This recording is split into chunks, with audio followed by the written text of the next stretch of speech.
Buenas Buenas tardes. tardes. Buenas tardes. Le saluda el psicólogo William Vega, psicólogo terapéutico de aquí del Centro de Adicciones Proyecto Vida. ¿Ya? Estamos ahorita con el grupo de acogida y el día de hoy vamos a hablar acerca de los conceptos básicos de la adicción. A medida de que las personas vayan ingresando, ya irán pues acoplándose al avance. Ok, bueno.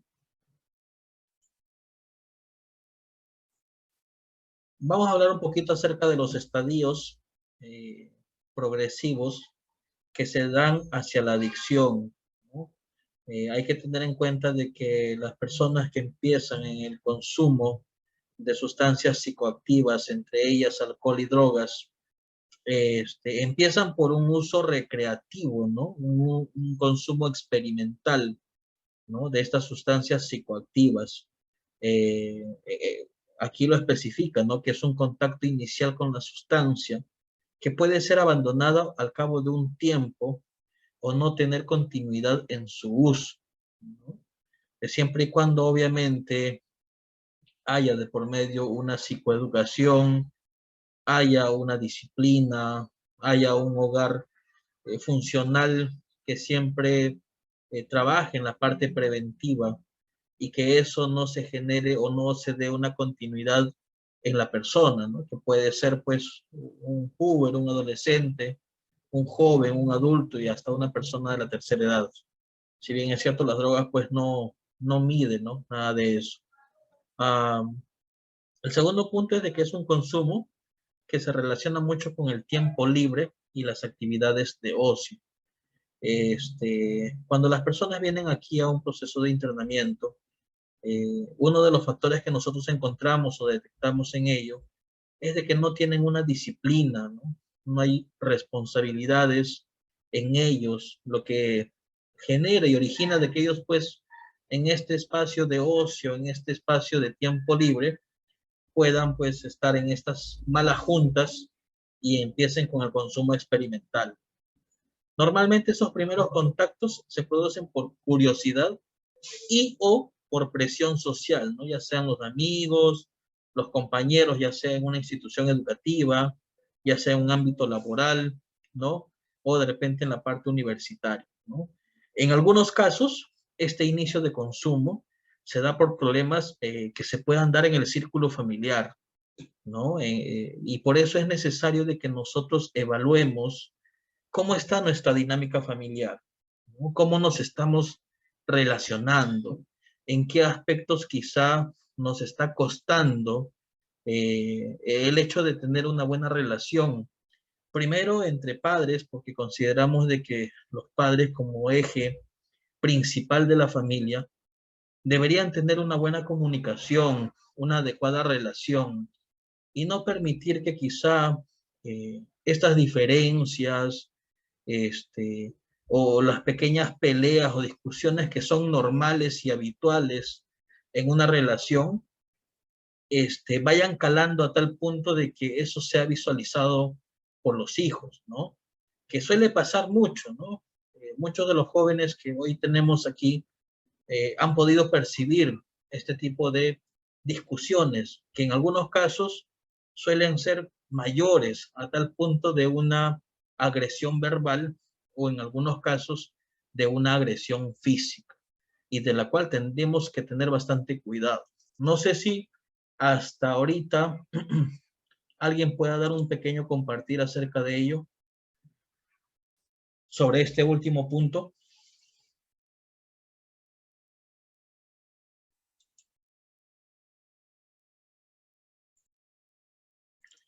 ¿Cómo se está manejando la dinámica familiar de repente?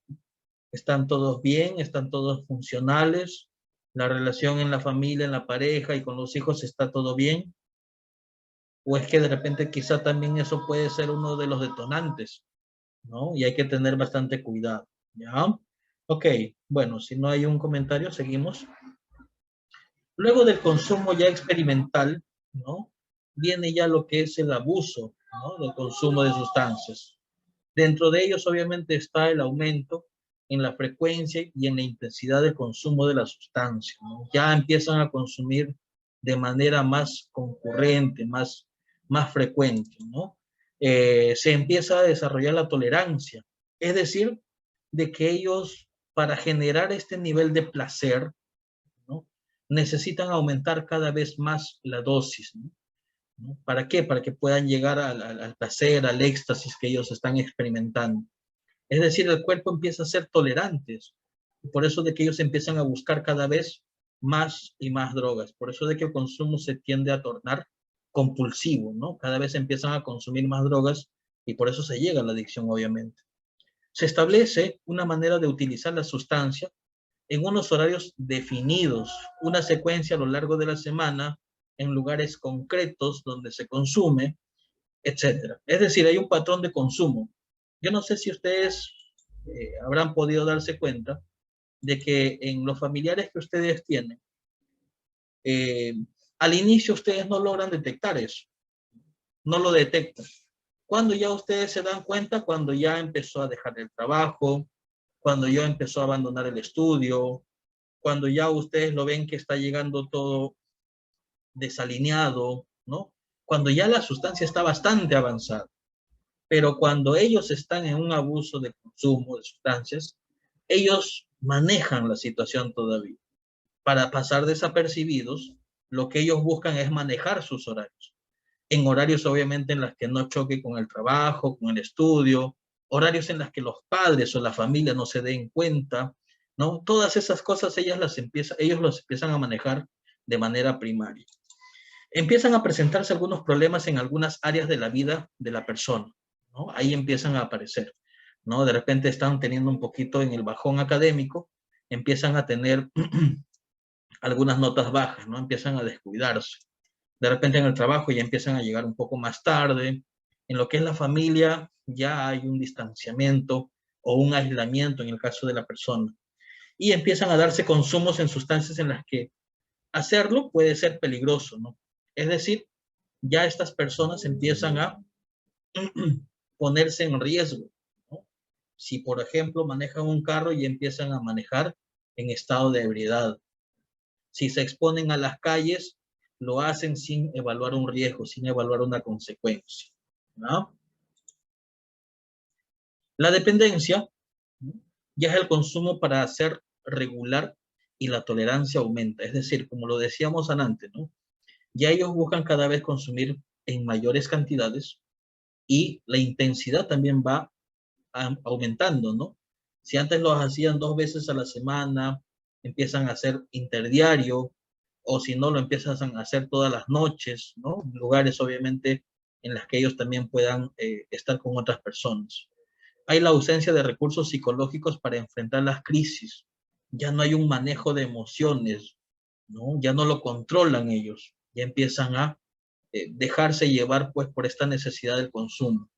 La sustancia es tomada en cantidades mayores y cada vez en periodos más largos.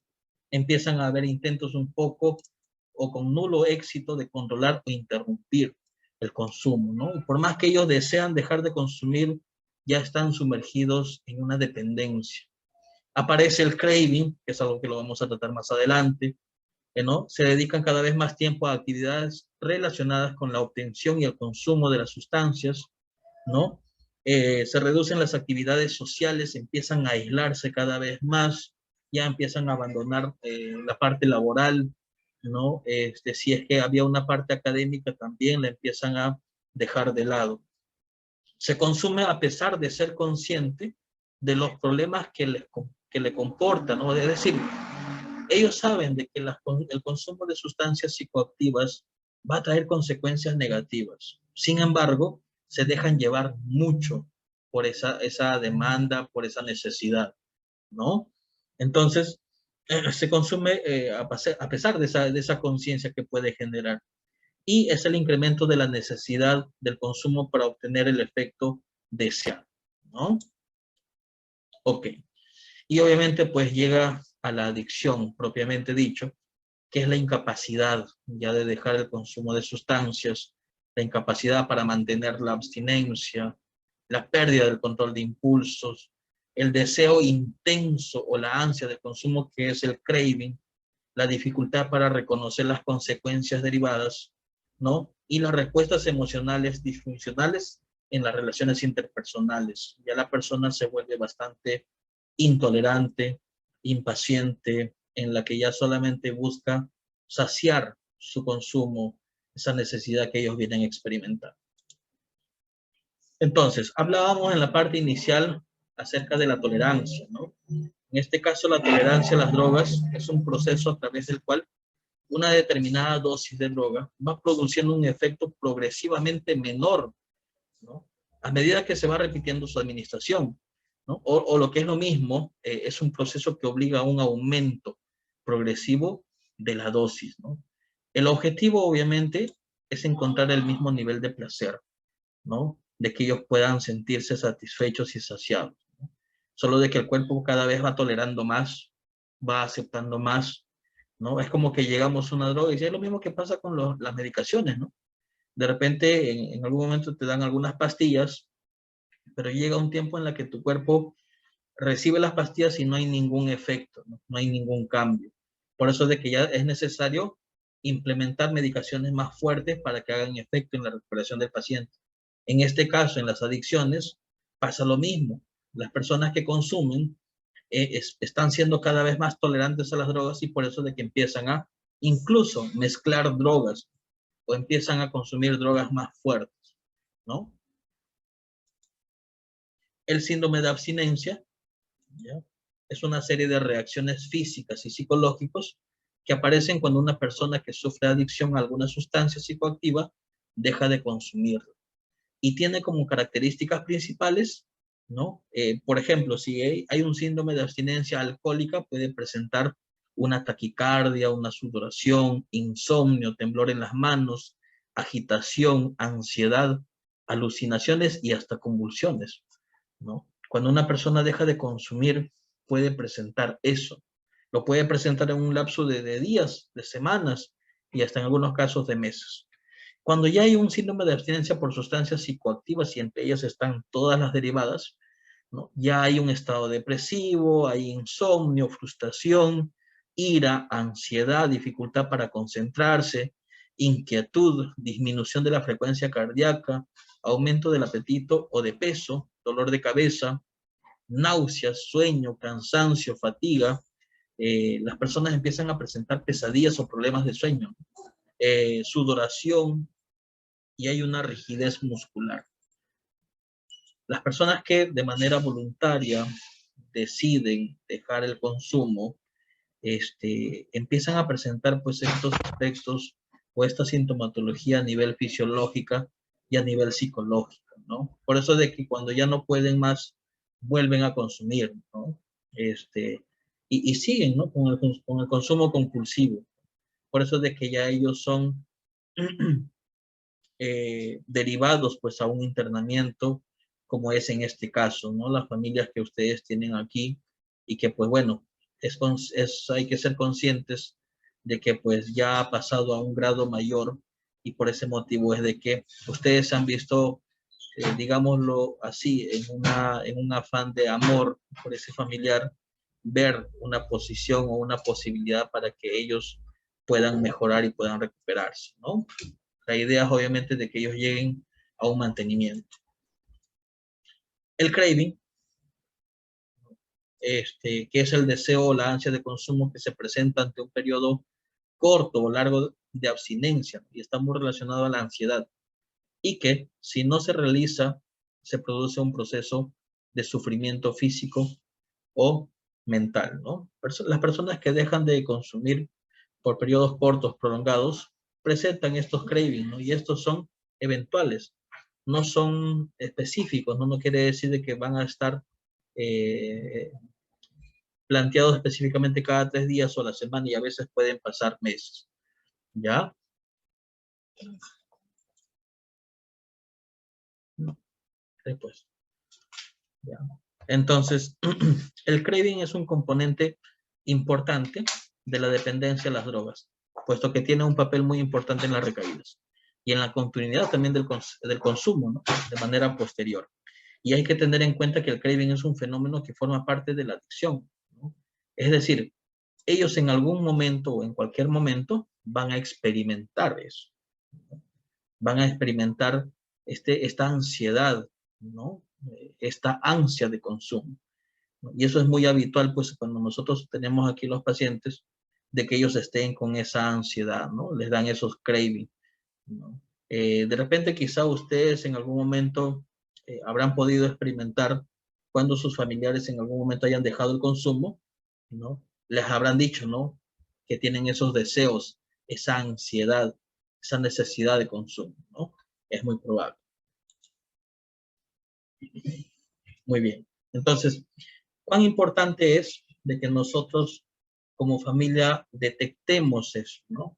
Cuando es un consumo experimental, cuando ya hay un abuso del consumo, cuando ya hay una dependencia y cuando se llega a una adicción. Por lo general, la mayoría de los pacientes que tenemos hoy aquí son personas que tienen una conducta adictiva, ¿no? Y cuán importante es de que la familia también aprenda a detectar, ¿no? Dónde está el punto de origen y de qué manera podemos ayudar a la familia, ¿no? Para que ellos puedan, pues, recuperarse, para que ellos puedan también trabajar desde aquí. Obviamente de que este es un trabajo conjunto, ¿no? En la que ellos se preparan aquí personalmente, emocionalmente, pero también es importante de que la familia también se prepare, ¿no? En los lazos, en los vínculos, en las relaciones interpersonales entre padres o de los padres para con los hijos. En algunos casos son las parejas, ¿no? Porque todo eso es necesario trabajar, todo eso es necesario mejorarlo, ¿no? Y va a depender mucho del cómo nos estemos preparando. Por ese motivo es de que estas sesiones nos ayudan pues a conocer un poquito de conceptos, nos ayudan a conocer un poquito de procedimientos que sirvan al final para nosotros el día en que tengamos a ese familiar nuevamente en casa, sepamos cómo manejar la situación, ¿no? No sé si hasta el momento hay alguna pregunta.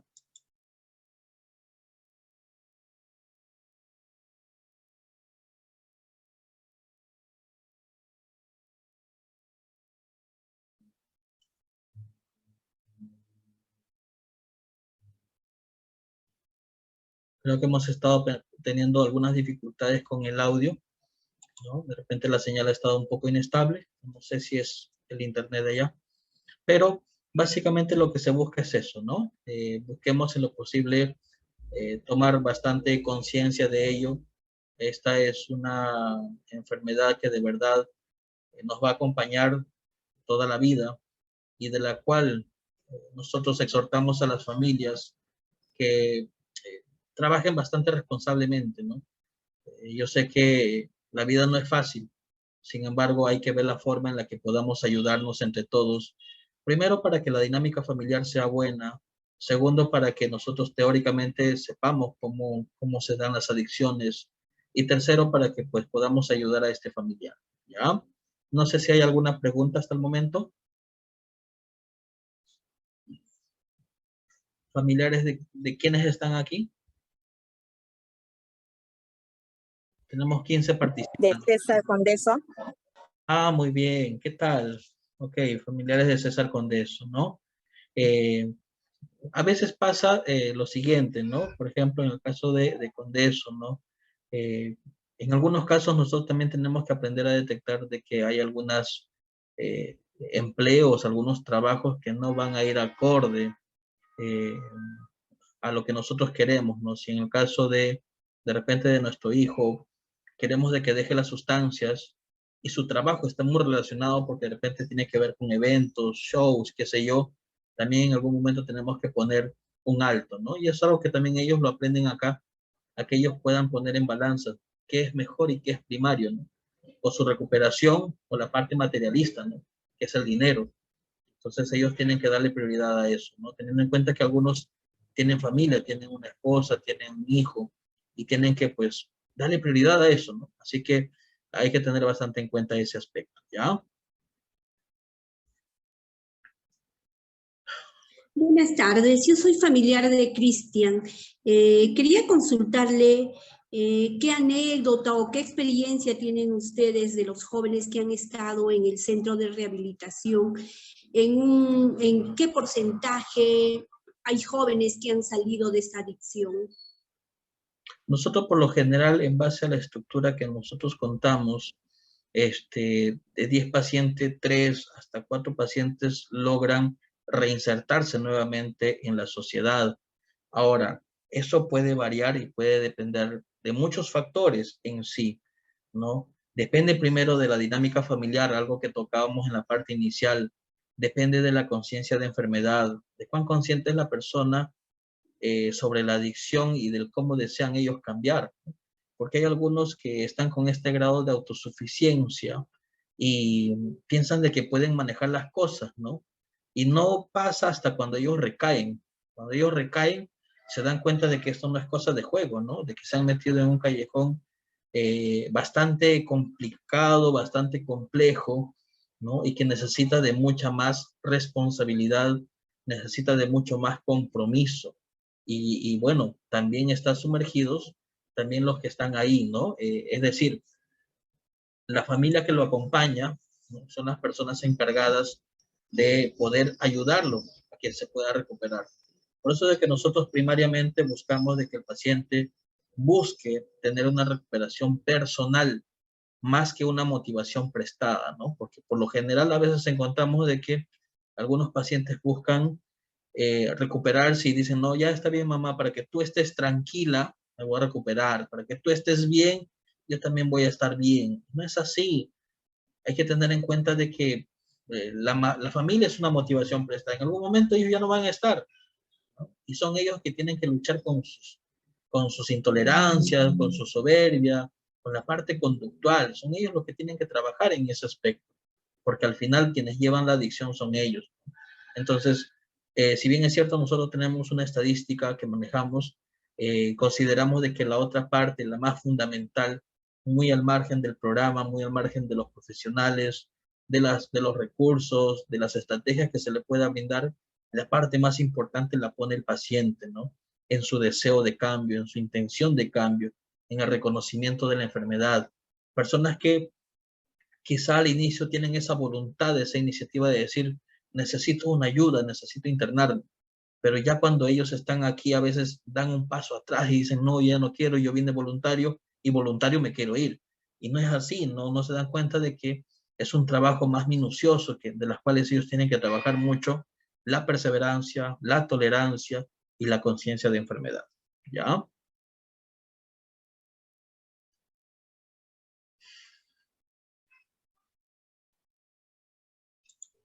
Doctor, buenos días. Nosotros somos padres de Córdoba. Nuestra hija, bueno, está ahí en lo que es acogida, el grupo de acogida. Ella no está prácticamente por adicción, o sea, en drogas. Más está por lo que es alcohol y conducta. Pero sí, ella ya ha cumplido recién un mes está ahí, pero está desesperada en querer salir ya cuanto antes de ese lugar. ¿No? Quiere salir, ya nos han informado que pues está en el proceso ella de está en el, como lo mencionó antes, de abstinencia, que ella desea salir porque le gusta mucho tomar, salir, todo, ¿no? Entonces no ha estado midiendo sus consecuencias, entonces nosotros decidimos pues ingresarla al centro y mi pregunta es, ella sí o sí tiene que, nosotros como papás hemos decidido que termine el proceso, termine el proceso que nos ha recomendado, porque el alcohol no solo es el alcohol, sino también lleva al consumo, ¿verdad? Claro, el alcohol obviamente también está dentro de las sustancias psicoactivas. El alcohol está dentro de las adicciones, ¿no? Pero ojo, cuán importante es que nosotros detectemos esto, ¿no? A ver, él no quiere salir, no es porque está recuperado, no es porque desea hacer las cosas bien, sino de que él lo que quiere recuperar es su libertad, ¿me entiende? Y en esa libertad no siempre la toma de decisiones va a ser buena. En esa libertad no siempre este aspecto del poder discernir entre lo bueno y lo correcto va a estar bien. Entonces, ¿qué es lo que pasa ahí? Obviamente él está queriendo salir, eh, supongamos, ¿no? En un compromiso de querer hacer las cosas de manera correcta. Pero si aquí no puede trabajar la tolerancia, Si aquí no es capaz de ser perseverante, imagínese cómo lo va a hacer afuera, ¿no? Entonces, este es un compromiso de todos. Primero, porque él tiene que entender de que esto de aquí es fácil y esto de aquí es llevadero. Porque aquí, obviamente, primero no estás consumiendo. 2, tienes 3 comidas al día. 3, estás teniendo una estructura, estás teniendo una disciplina. Porque antes, obviamente, no dormía por estar consumiendo. Antes se iba a la hora que quería, se pudo haber enfermado y todo lo demás. Pero aquí no, aquí estás teniendo un cuidado médico, un cuidado psiquiátrico, un cuidado psicológico y en la parte, lo que es la parte conductual, que es los orientadores, en este caso los coordinadores. Entonces, ¿qué es lo que te fastidia en sí? ¿No? Eso es lo que a ellos les falta trabajar, ¿no? A eso se le llama, pues, tener conciencia de enfermedad, porque ellos buscan enmascarar, ellos buscan manipular las cosas, ¿no? Pero es la familia que tiene que mostrarse firme, ¿no? Si afuera no ha asumido esa responsabilidad, o si de alguna manera en algún momento ha buscado ponerle un alto a ello y no lo ha logrado, entonces este es el camino que tiene que tomar, que al inicio va a ser difícil, como les dije, ¿no? Hay muchas personas que vienen de manera voluntaria y cuando se desaniman dicen, yo vine voluntario y yo también me voy voluntario. No se dan cuenta de que no es así. En algún momento tienen que ellos aprender a cumplir metas. En algún momento ellos tienen que aprender a acabar algo, porque siempre que inician algo lo dejan de manera inconclusa. Entonces, este es el primer paso a que ellos puedan terminar bien las cosas, terminar un programa que al inicio les va a costar. Por eso de que esta etapa de acogida, que son estos 3 primeros meses, aparte de la desintoxicación, también se les conlleva al aprendizaje, a la reflexión, ¿no? Ellos tienen que aprender en qué consisten las drogas, cuáles son las consecuencias del mismo, para que ellos vayan detectándose y vayan dándose cuenta. Pero, lastimosamente, pues también vamos a encontrar este tipo de pacientes de que no quieren, ¿no? Que dan un paso atrás, pero ahí es el punto en el que la familia tiene que también mostrar su compromiso, ¿no? De querer seguirlo ayudando, de querer seguir con él, ¿no? Pero ahí el trabajo es consigo mismo. Así que yo lo que sugeriría en este caso, que si bien es cierto, el deseo puede ser de que ya quiera salir, lo que yo podría sugerir es de que de parte de ustedes también haya ese compromiso de decir, ¿sabes qué? Termina este proceso, hazlo por ti, ¿no? Porque en algún momento hay que ser conscientes, en algún momento ustedes no van a estar, la familia no va a estar, ¿no? ¿Y quién va a velar por esa familia, ¿no? ¿Quién va a velar por ese paciente? ¿No? Son ellos que tienen que aprender a tener tolerancia, a tener conciencia, aprender a manejar sus emociones para que no vayan de recaída en recaída, ¿no? Y eso lo tienen que trabajar ellos. Pero si ahorita como familia nosotros flaqueamos en ese aspecto, créanme, va a salir y va a volverse a repetir lo mismo. Mientras tanto, ustedes perdieron tiempo y perdieron dinero. Y eso es lo que no se quiere, ¿no? Entonces, la idea es de que supere esta valla, que supere este proceso, porque este es un tiempo. Una vez que pasa eso, él va a tomar conciencia y va a empezar a trabajar por él, ya no por la familia. Ya no va a estar escudándose, diciendo de que ya quiero salir, sino va a tomar conciencia y va a empezar a trabajar en las cosas que él necesita, dentro de la disciplina, obviamente, ¿no? La responsabilidad, ¿no? El ser puntual, el pedir permiso, el empezar a comprometerse consigo mismo, el empezar a centrarse en objetivos, metas a corto, a mediano y a largo plazo. Y básicamente, que tenga un conocimiento en prevención de recaídas.